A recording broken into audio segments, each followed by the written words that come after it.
এখানে আমি 400 মাটন নিয়েছি। ভালো করে ধুয়ে জল ছড়িয়ে রেখে দিয়েছি। এবার এক এক করে মশলা ছড়িয়ে দিয়ে ম্যারিনেট করব। অল্প কিছুটা পেঁপে কুড়িয়ে রেখেছিলাম, সেটাই প্রথমে দিয়ে দিচ্ছি।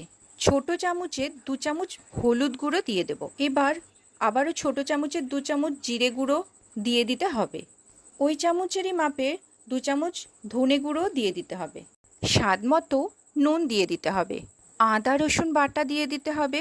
আমি এখানে বড় চামচের 1.5 চামচ আদা রসুন বাটা দিয়েছি। ওই চামচেরই 1.5 চামচ টক দই দিয়ে দেব।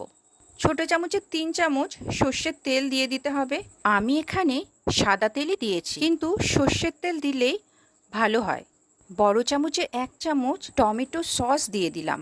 আর কালারের জন্য কাশ্মীরি লঙ্কার গুঁড়ো দিয়ে দিতে হবে। এবার মাটনটা মশলার সাথে ভালো করে মাখিয়ে নিতে হবে। আর সব কিছু